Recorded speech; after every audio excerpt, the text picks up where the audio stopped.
কলকাতা শহরে একের পর এক বাড়ি হেলে পড়ায় আতঙ্ক চরমে পৌঁছেছে। বাঘাযতীন, বাগুইআটি, ট্যাংরা, তপসিয়া, এন্টালি, মুকুন্দপুর, কসবা সহ বিভিন্ন জায়গায় বহুতলের ঠোকাঠুকি নজরে এসেছে।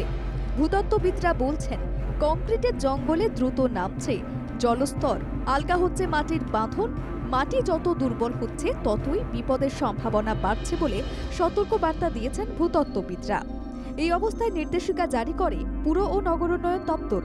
কলকাতা সহ রাজ্যের সমস্ত পুরসভার উদ্দেশ্যে এই নির্দেশিকায় বলা হয়েছে, বাড়ি তৈরির অনুমোদনে বাধ্যতামূলক মাটি পরীক্ষার রিপোর্ট এবং স্ট্রাকচারাল ইঞ্জিনিয়ারের ছাড়পত্র। এবার সেই বাড়ি হেলে পড়ার ঘটনা দেখা গেল হুগলির কানাইপুরে। গঙ্গানগর এলাকায় একটি বাড়ি হেলে পড়ায় তীব্র আতঙ্ক ছড়ায়। বাড়ির ভিতে কোথাও কি দুর্বলতা রয়েছে? আসলে কি গোড়ায় গলদ রয়েছে? এই সব প্রশ্নই এখন বড় করে দেখা দিচ্ছে। বাড়ির মালিক বলছেন, 1988 সাল থেকে তিনি এই বাড়িতে বাস করেন, কোনোদিন দেখেননি এভাবে বাড়ি হেলে পড়ছে। বর্তমানে রাজ্য সরকারের এই অবসরপ্রাপ্ত কর্মীর কোনো মতে পেনশনের সংসার চলে। পুকুরের কাছে বাড়ি হওয়ায় বাড়ির নিচে পাইলিং দেওয়া হয়। তার মাঝেই এই বাড়ি হেলে পড়ার ঘটনায় মাথায় যেন আকাশ ভেঙে পড়েছে।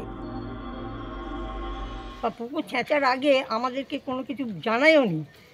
এবার ধরুন কি, আমি এই কিছুদিন আগেই দুটো কলম দিয়ে এদিকে একটু কাজ টাজ করেছিলাম, যেরকম পেরেছি আমি সেরকম পাইলিং দিয়ে বাঁশ টাছ পুঁতেছিলাম। হ্যাঁ, কিন্তু এখন যেরকম অবস্থা হয়েছে সে তো আমার নিজের বাড়িতেই চিন্তা বাড়িগুলো। পঞ্চায়েতের উপপ্রধান ও ইঞ্জিনিয়ার মনে করছেন, অপরিকল্পিতভাবে পুকুর থেকে জল তুলে ফেলার জন্য বিপত্তি হয়েছে। পঞ্চায়েত সব ধরনের সহযোগিতা করবে বলে আশ্বাস দিয়েছেন উপপ্রধান। বাড়িটা তো এখনো হেলেনি, বাড়িতে যে গার্ড দেওয়া ছিল সেই জায়গাগুলোতে মধ্যে একটা ফাটল ধরেছে, আপনাদের ক্যামেরাতেও সেটা ধরা পড়েছে।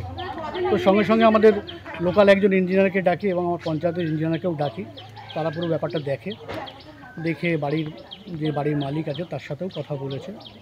দেখা যাক, পঞ্চায়েতও সঙ্গে আছে, যা যা করণীয় পঞ্চায়েতও সহযোগিতা হাত বাড়িয়ে দেবে। এভাবে বাড়ি হেলে পড়ার ঘটনা বাড়ায় পুর নগরোন্নয়ন দপ্তর নির্দেশিকা দিয়েছে, আগামী দিনে মাটি পরীক্ষার রিপোর্ট ও স্ট্রাকচারাল ইঞ্জিনিয়ারের ছাড়পত্র না থাকলে বাড়ির প্ল্যান অনুমোদন করা হবে না। তাই পুরসভার মতোই পঞ্চায়েত এলাকাতেও এই বাড়ির সমস্যা মাথাচাড়া দেওয়ায় তা প্রশাসনকে যে ভাবাচ্ছে তা বলাই যায়। রাকেশ চক্রবর্তীর রিপোর্ট, বাংলা জাগো।